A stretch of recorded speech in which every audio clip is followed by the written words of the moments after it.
Hello, welcome back. My name is Ari. Today is day 12, the last day of my 12 Days After Christmas series, and it's also my surprises of the year. Now I'm going to go through 5 books that surprised me in a disappointing way, so 5 disappointing surprises, and then 5 books that surprised me in a good way, books that I didn't think that I would like, but read for whatever reason and then ended up really enjoying. I've got something in my eye and it itches so much. Let's start with the 5 disappointments. These are in absolutely no order whatsoever. They're just disappointments, and some of these books you will have seen on either my worst of the year or my 10 worst books of the year or my 10 favorite books of the year, but most of them are going to be completely new. So first, let's start with bad books. Bad surprises. Books that I thought were going to be good and ended up not being good for one reason or another. First one on this list is Jaws. Now, if you haven't watched any of my other videos, you will not know why. But most people, because I've been ranting about this for months, know exactly why this was a bad surprise. This is a book about a killer shark. It has a scene in the middle of it where it talks about how all white women want to be raped by a black man. Why is this in a book about sharks? That is all. Next was The City We Became by N.K. Jemisin. I've read one of N.K. Jemison's series before many years ago. I've tried the 5th season as an audiobook and didn't like it as an audiobook and never made it back to read it as a physical book. And then I read The City We Became this year because I've heard nothing but good things about N.K. Jemison's writing, and B, I knew it was going to be on the Goodreads fantasy for the year. And honestly, this was really disappointing. The characters were basically characters chosen to represent their boroughs in New York, as they're the souls of the city. And N.K. Jemisin didn't do a great job of turning a borough of a lot of people into an individual personality. All the personalities felt really flat to me. I didn't jive with the plot in the story, and the bad guy's character motivation, or there's one borough that doesn't get along with the rest of them, and that motivation just didn't feel interesting on page. It's why would this person be the city, the soul of the city, if they're gonna be a bad guy? Anyway, I didn't hate this book, but I expected to really love this book, and that's why it's on the disappointments list. Next up is Queen of the Conquered by Kaysen Callender. This book I read because it was a fiction by a person of color, this book I read because it's a fantasy by a person of color, and those are kind of actually hard to find. I really love reading BIPOC versions of fairy tales, fantasies, anything like that, because it's different. It's usually different in a good way from the white male stories that I've grown up on, and I'm always interested in reading these books. Unfortunately, this one, I couldn't figure out the characters' motivations. The story had so many plot holes, it just didn't make sense to me. The main character could read people's minds, and somehow people managed to keep secrets from her, serious secrets from her. And it was just well, she wants to be respectful and not read people's minds. And it was but why? She's an asshole. Why would she be respectful to anybody when she's shown throughout the book to never be respectful? Also, she was a black woman landowner in a universe or like a country in a Caribbean inspired universe where all of the white people hate black people. They are slaves. They are not people to them. They are literally just slaves. And the white people in this universe seem to have no problem killing each other off, but no one kills this woman. Like, they try and she saves herself kind of sometimes, but she doesn't have like the powers. Like, none of this is explained well, and I'm having a difficulty talking about it because it's just not explained well. It's like, you were telling me all of this stuff about these characters, and then their actions showed the exact opposite of what you're telling me.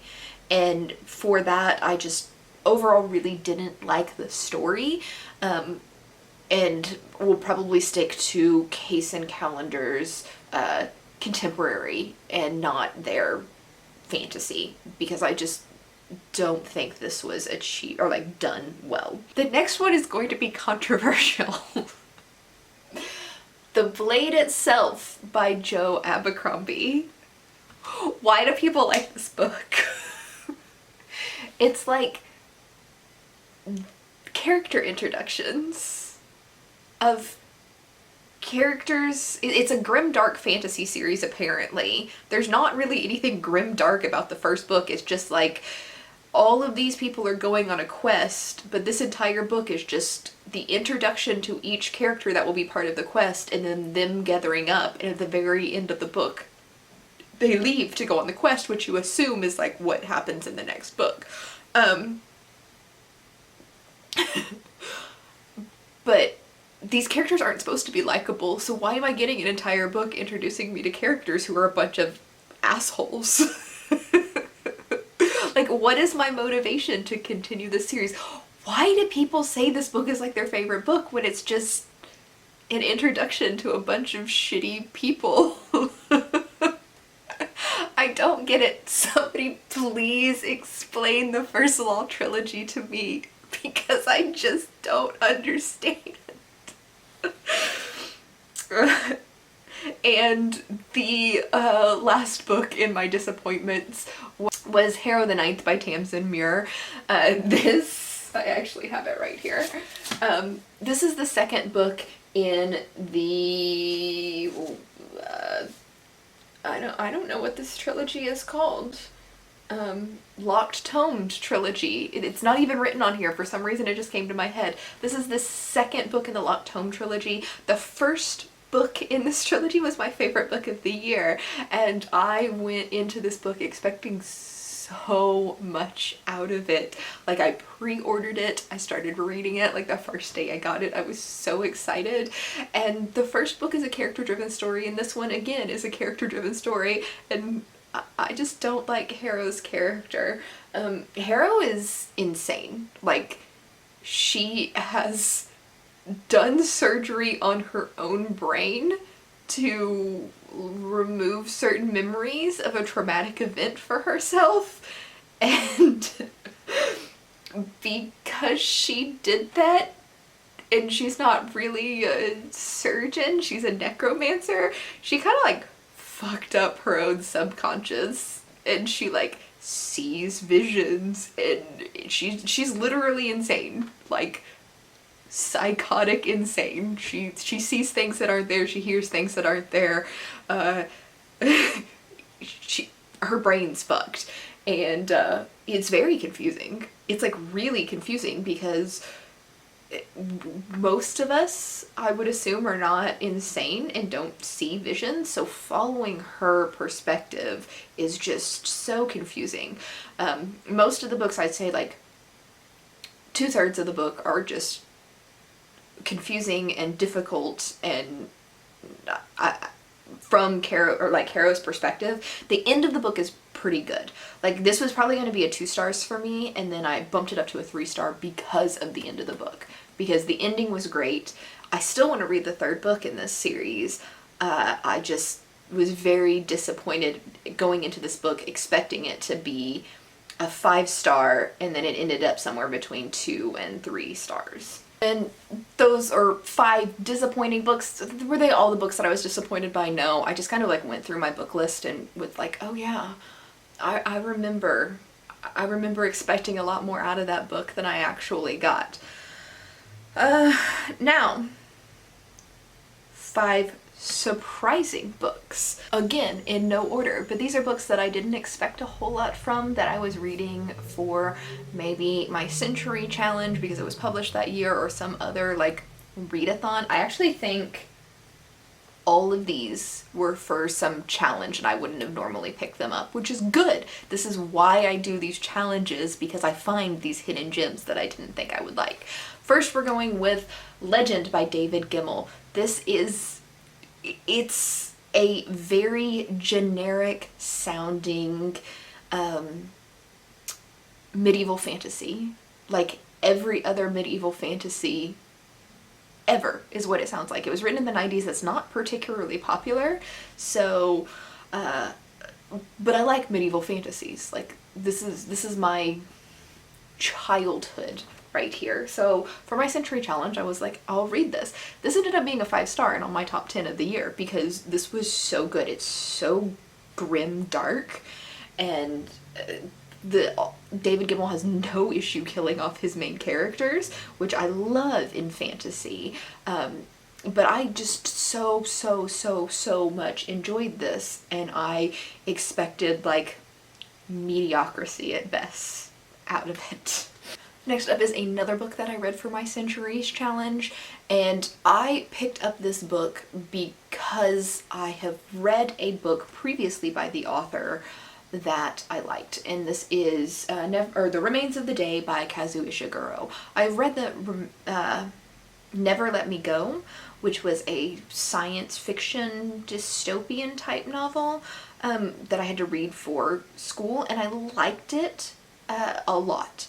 And this one it's by Kazuo Ishiguro, very well-known author, but like the premise of this book is like a butler, an English butler after World War II, travels across England and contemplates his life, which sounds boring.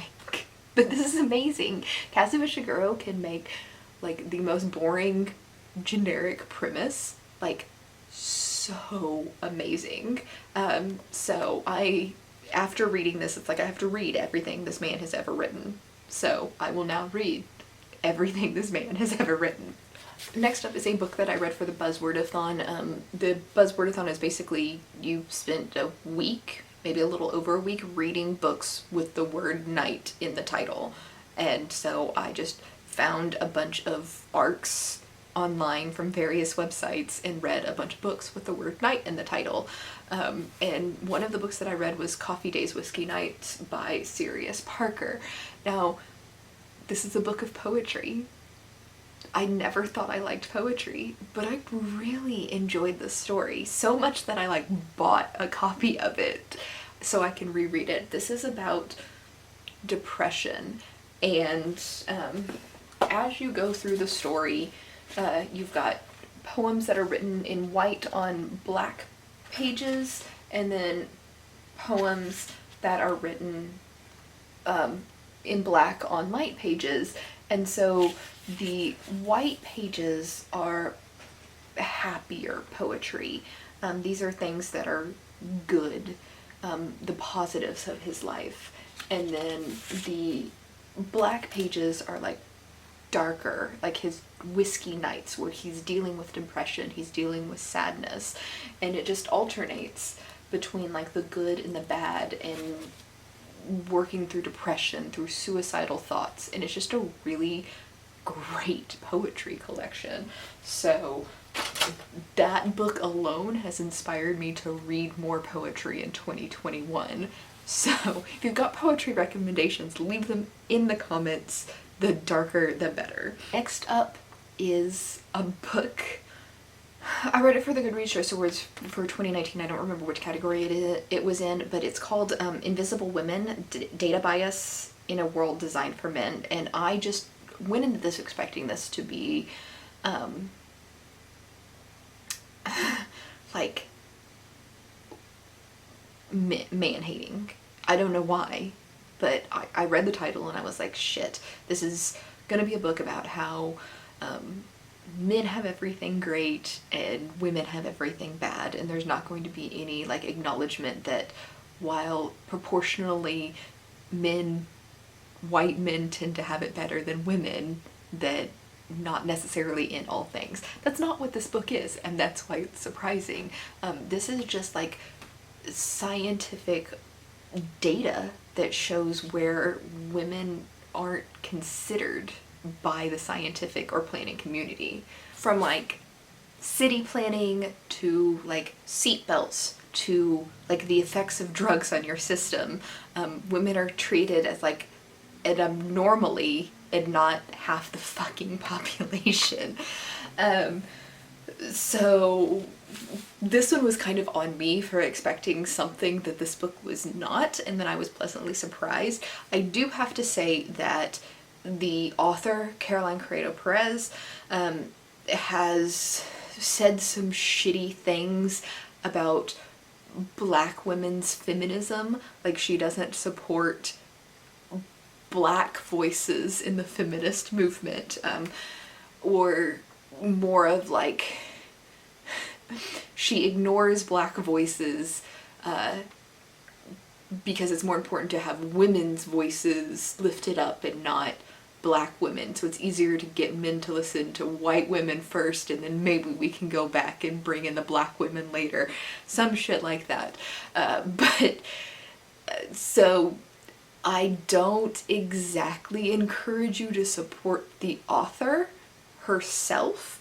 If this book sounds interesting to you, please get it from your library and don't actually put more money into the author's pockets. And I probably won't be reading anything else from her, but I did not know this information when I read this book, and then I'm speaking as surprising about the book itself and not involving the author's opinions or actions in the surprising part of this. The last of my surprising books, this I don't think was actually for any readathon. I think I saw it on NetGalley as an ARC, thought the title sounded hilarious, and thought that this would just be like a generic, stupid, throwaway kind of read where it was gonna be like lame, but I wanted to read something lame at the time, and that is White Trash Warlock by David Slayton. This was fantastic. Like, I ended up giving this 4 stars. This was so much more than the title, like, gives you. Like, yes, this guy is white trash from Guthrie, Oklahoma. He grew up poor. He lives in a trailer. But he's also, like, the story is not just him being white trash and also being a warlock.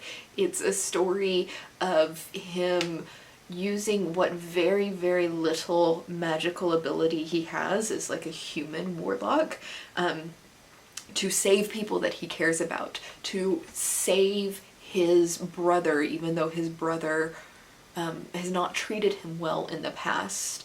His brother became a doctor and kind of left his family behind, tries to disassociate himself from being white trash, and has thus treated his brother badly because his brother never tried to distance himself from the poor boy that he grew up as.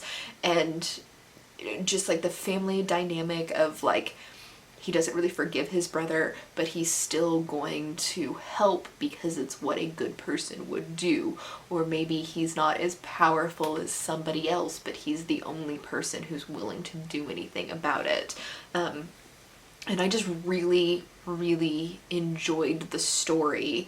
And there's LGBTQIA rep in here, and it was just fantastic, and I didn't expect it to be as fantastic as it actually was. So there's that. But those were 10 books that surprised me in good or bad ways. Thank you for joining me on this adventure of my 12 days after Christmas and my end of the year wrap-up videos.